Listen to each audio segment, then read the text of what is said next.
गजा को लुटते हुए देखकर चुप रहने वाला ताकतवर नेटो मुल्क तुर्की अब नई जंग की तैयारी कर रहा है। तुर्की जैसे पावरफुल मुल्क का जंगी तैयारियों को अंजाम देना बता रहा है कि मिडिल ईस्ट में कुछ तो बड़ा होने वाला है। मीडिया रिपोर्ट बताती है कि तुर्की अपनी सुरक्षा और रणनीति को लेकर बड़े कदम उठा रहा है। तुर्किश मीडिया भी इस बात की तस्दीक कर रहा है कि एर्दोगान सरकार तुर्की की 81 रियासतों में अंडरग्राउंड शेल्टर बना रही है और तुर्की ने एक नया स्काई डोम एयर डिफेंस सिस्टम भी अपनी सेना में जोड़ा है।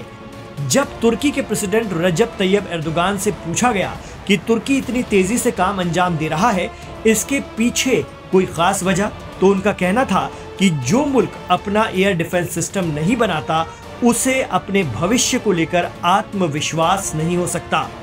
उन्होंने कहा, देश को आने वाले खतरों से निपटने के लिए पूरी तरह से अपने दम पर तैयार होना होगा। 47 गाड़ियों से बने तुर्की के इस डिफेंस सिस्टम की कीमत $460 मिलियन है। एक्सपर्ट कहते हैं कि दरअसल तुर्की के प्रेसिडेंट रजब तैयब एर्दोगान खुद को मुस्लिम वर्ल्ड के खलीफा की तरह देखते हैं। उनकी महत्वाकांक्षा है कि वो मुस्लिम दुनिया का लीडर बने, लेकिन गजा के मामले में इसराइल से भी ना उलझे सिवाय धमकियों के। और तो और सीरिया में भी अपनी हिमायती सरकार बैठाकर एर्दोगान ने एक तीर से कई शिकार करने की कोशिश की है और ईरान का रास्ता सीरिया या शाम में बंद करवा दिया। क्या तुर्की इसराइल से मुकाबले के लिए अपनी जंगी तैयारी कर रहा है या फिर उसे ईरान से खतरा है? ये बड़ा सवाल है। लेकिन एर्दोगान ने कहा कि स्टील डोम सिस्टम के साथ तुर्की वायु रक्षा में एक नई लीग में प्रवेश कर चुका है। इस सिस्टम में 3 हिसार यानी HISAR medium range air defence units और 21 वाहन भी जोड़े जाएंगे, जिससे इसकी मारक क्षमता और बढ़ जाएगी। कहा जा रहा है कि तुर्की अपनी रक्षा तकनीक सिर्फ अपने लिए ही नहीं बल्कि सहयोगी देशों को भी उपलब्ध करा रहा है। इससे उसकी कूटनीतिक ताकत और बढ़ रही है। तुर्की ने रक्षा उत्पादन में 83% स्थानीयकरण हासिल कर लिया है। उसकी तकनीक 185 देशों में इस्तेमाल हो रही है और हथियारों का कारोबार सालाना निर्यात $7.5 तक पहुंच चुका है। जानकार कहते हैं कि अपने नए हथियारों और डिफेंस तकनीक के साथ तुर्की मुस्लिम मुल्कों के बीच सबसे महफूज या सुरक्षित देश के तौर पर अपनी इमेज बना रहा है।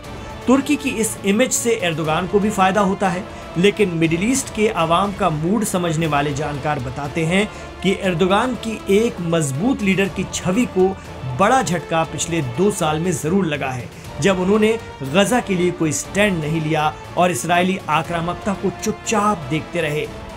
दुनिया मजबूत सैन्य ताकत वाले नेटो मुल्क तुर्की से काफी उम्मीदें लगाए हुए थी, लेकिन तुर्की ने उसे निराश किया, झटका ही दिया है। अब एर्दोगान किस जंग की तैयारी कर रहे हैं, ये तो वक्त ही बताएगा। साधन संपन्न और फिलिस्तीन की आजादी का राग अलापने वाला तुर्की गजा को बर्बाद होते किस डर से देखता रहा, ये भी एक बड़ा सवाल है।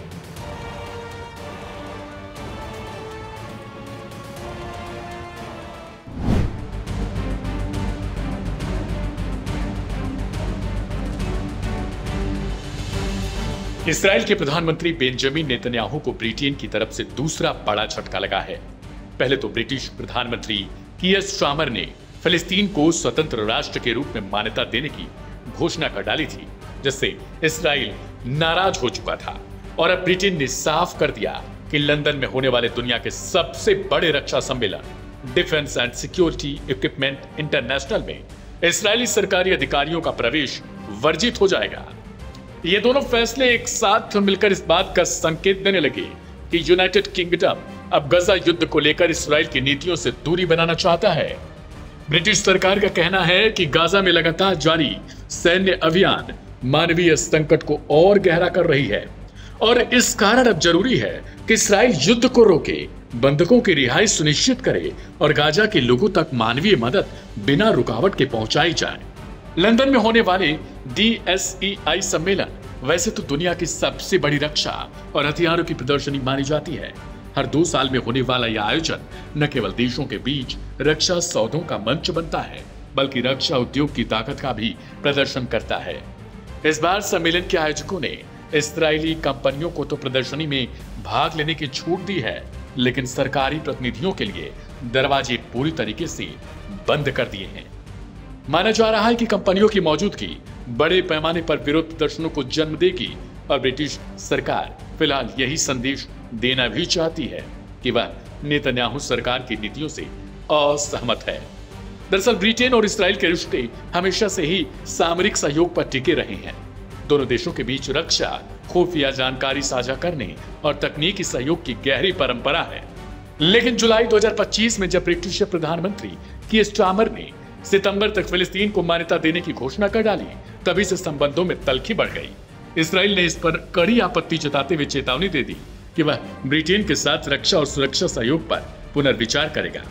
ब्रिटेन का यह नया कदम सम्मेलन से इस्राएली अधिकारियों को बाहर करना दरअसल उसी तल्खी की अगली पीढ़ी है। द टाइम्स की रिपोर्ट के मुताबिक नेतन्याहू सरकार इस समय ब्रिटेन को जवाब देने की कई विकल्पों पर विचार करने लगी है। इनमें कूटनीतिक विरोध से लेकर रक्षा अनुबंधों की समीक्षा तक शामिल हो सकते हैं। विश्लेषकों का मानना है कि फिलिस्तीन को मान्यता देने के फैसले और अब रक्षा सम्मेलन से इस्राएली अधिकारियों की गैर मौजूदगी, ये दोनों घटनाएं भविष्य में इस्राएल यूके संबंधों पर गहरी छाप छोड़ सकती हैं, क्योंकि यह सिर्फ एक सम्मेलन से जुड़ा मामला नहीं, बल्कि इससे उस सामरिक विश्वास को झटका लग सकता है जिस पर अब तक दोनों देशों की साझेदारी टिकी रही है। यानी गजा युद्ध का असर अब सिर्फ मध्य पूर्व तक सीमित नहीं रहने वाला, बल्कि यूरोप की बड़ी ताकतें भी इसके आधार पर अपनी विदेश और रक्षा नीति में बदलाव कर रही हैं और इस बदलाव की सीधी मार इस्राएल और प्रधानमंत्री नेतन्याहू पर पड़ने लगी है। फिलहाल देखना दिलचस्प होगा कि इस्राएल इस कदम से आगे कैसे निपटेगा और ब्रिटेन क्या अपनी रणनीति में सफल हो पाएगा या फिर नहीं। इस रिपोर्ट में बहरहाल इतना ही।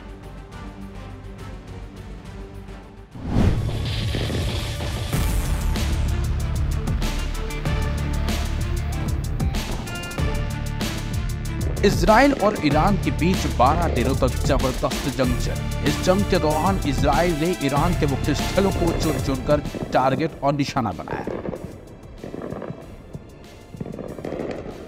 जिस तरह से इजराइल ने ईरान पर हमले किए, उससे ईरान शुरू से ही ये मानकर चल रहा था कि कोई ना कोई तो है जिसने इन हमलों के लिए इजराइल की अंदर खाने मदद की है, लेकिन ये नहीं पता चल पा रहा था कि आखिर वो कौन है, इजराइल की मदद कर रहा है वो कौन है। तो इसी बीच एक चौंकाने वाली बात सामने आई है। खबर है कि ईरान पर हमले करने के लिए रूस ने इजराइल की पूरी मदद की। दावा किया जा रहा है कि ईरान की वायु रक्षा प्रणाली की जानकारी इजराइल को देने से ही ईरान पर इजराइल सटीक हमले करने में कामयाब हो सका। जी हाँ, ईरान और रूस के बीच दशकों पुराने कूटनीतिक रिश्तों में अब दरार आ गई है। दरअसल ईरान के एक शीर्ष अधिकारी मोहम्मद सादर ने रूस पर चौंकाने वाला आरोप लगाया है और खुलासा किया है